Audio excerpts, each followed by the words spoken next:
शिवाय नमस्तुभ्यम हर हर महादेव। आज मैं आप लोगों के लिए जितिया की व्रत कथा लाई हूँ।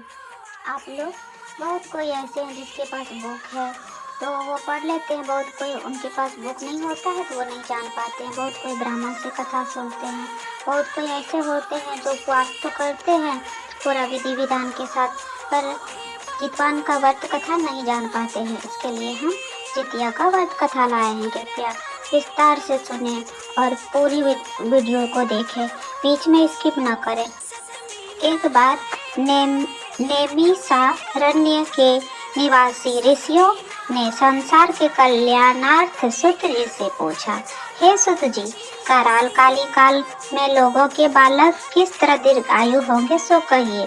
सूत जी बोले, जब द्वापर का अंत और कलयुग का आरंभ था उसी समय बहुत सी शोकाकुल स्त्रियां ने आपस में सलाह की कि क्या कली में माता के जीवित रहते पुत्र मर जाएंगे। जब वह आपस में निर्णय नहीं कर सकी तो गौतम के पास पूछने के लिए गई। जब गौतम जी के पास गई तो उस समय गौतम जी आनंद के साथ बैठे थे। उनके पास जाकर उन्होंने मस्तक झुकाकर प्रणाम किया।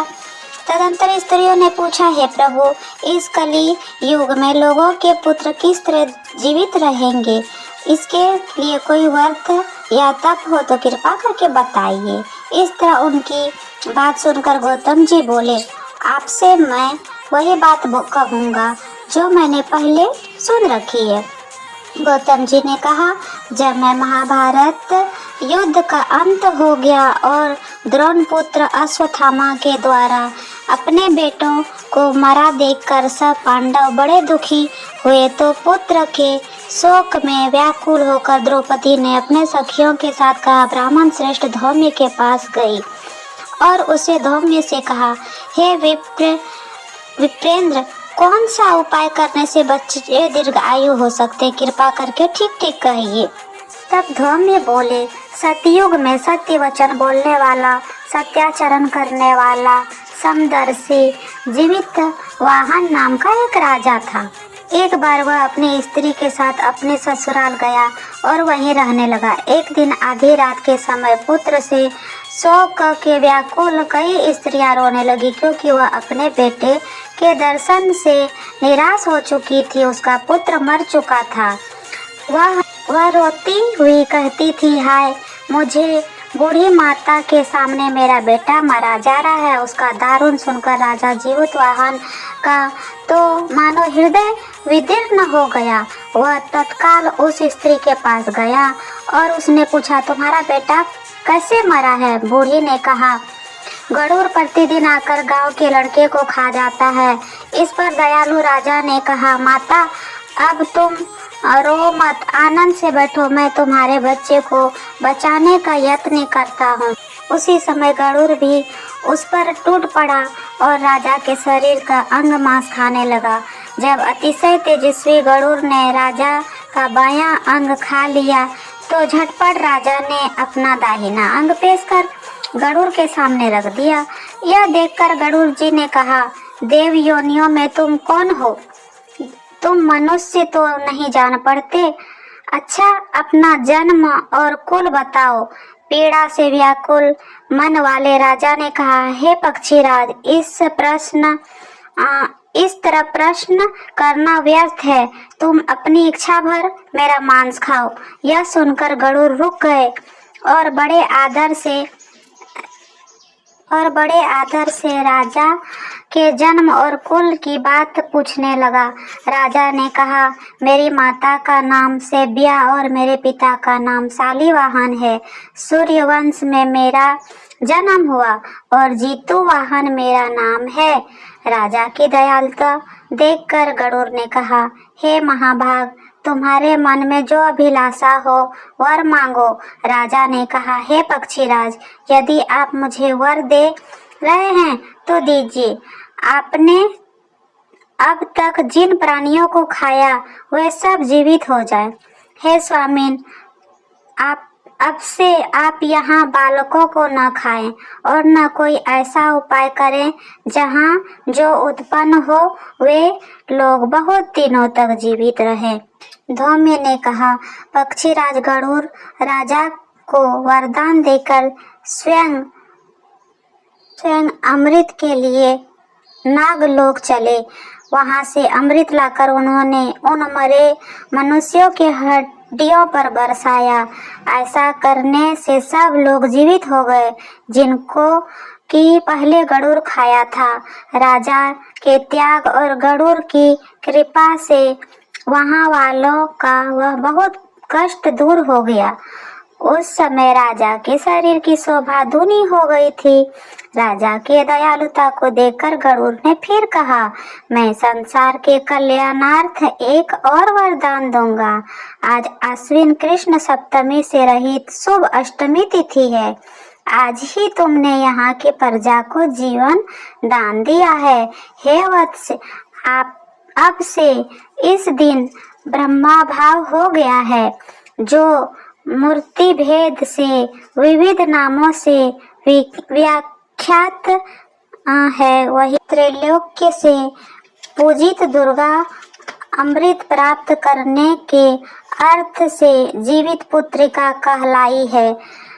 सो इस तिथि को जो स्त्रियां उस जीवित पुत्रिका की और कुश की आकृति बनाकर तुम्हारी पूजा करेगी तो उस दिनों दिन उनका सौभाग्य बढ़ेगा और वंश भी बढ़ेगी, बढ़ती होती रहेगी। हे महाभाग, इस विषय में विचार करने की भी आवश्यकता नहीं है। हे राजन, सप्तमी से रहित और उदया तिथि की अष्टमी को व्रत करें, यानी सप्तमी वृद्ध अष्टमी जिस दिन हो उस दिन व्रत न कर शुद्ध अष्टमी को व्रत करें और नवमी में पारण करें।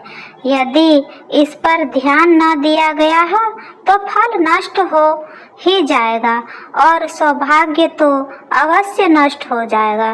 जीतू वाहन को इस तरह का वरदान देकर गरुड़ वैकुंठ धाम को चले गए और राजा भी अपनी पत्नी के साथ अपने नगर को वापस चले आए।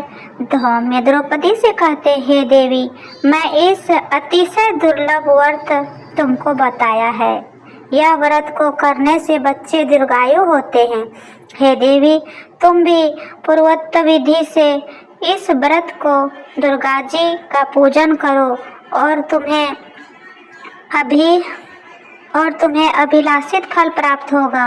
मुनिराज धौम्य की बात सुनकर द्रौपदी के हृदय में एक प्रकार का कौतूहल उत्पन्न हुआ और पूर्वासिनी स्त्री को बुलाकर उसने साथ यह उत्तम व्रत किया।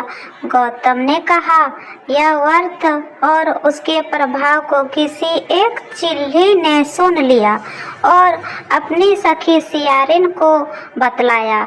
इसके बाद पीपल वृक्ष की शाखा पर बैठकर उस चिल्ली ने और उस वृक्ष के खोते में बैठकर सियारिन ने भी व्रत किया।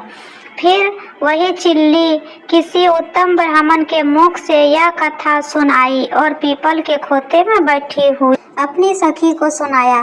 सियारन आधी कथा सुनी ही थी और उसे भूख लग गई। वह उसी समय शव से भरे हुए शमशान पहुंची।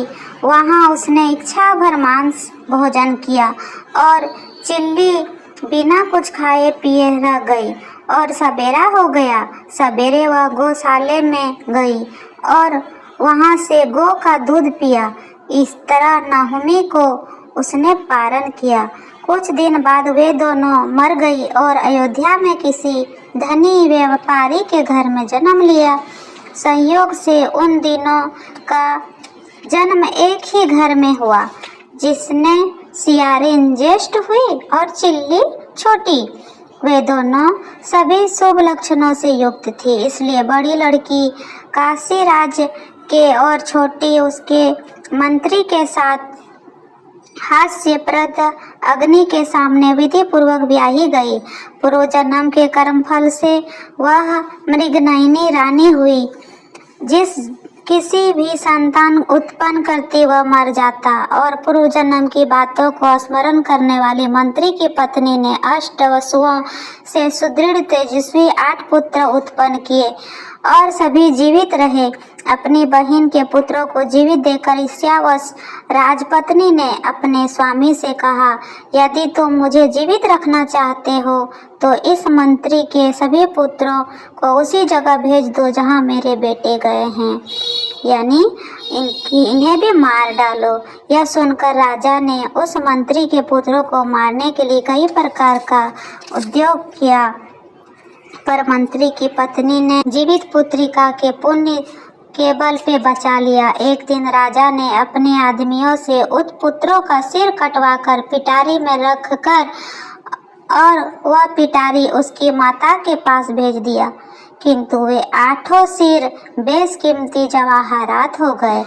भले चंगे 8 लड़के अपनी माता के पास वापस चले गए। उनको जीवित देखकर राजपत्नी को बड़ा विस्मय हुआ। अंत में वह मंत्री की पत्नी के पास आई और उसने पूछा, बहन, कौन सा ऐसा पुण्य किया है जिसके करने से बार बार मारे जाने पर भी तुम्हारा बेटा नहीं मरता? इस पर मंत्री की पत्नी ने कहा, पूर्व जन्म में मैं चिल्ली और तुम सियारन थी। दोनों ने व्रत किया। तुमने व्रत को नियमों का भली भांति पालन नहीं किया और मैंने किया। इसी दोष से हे बहन, तुम्हारे बेटे नहीं जीते हैं। राजरानी, अब तुम वह जीवित पुत्रिका व्रत को करो तो तुम्हारे बेटे दीर्घायु होंगे।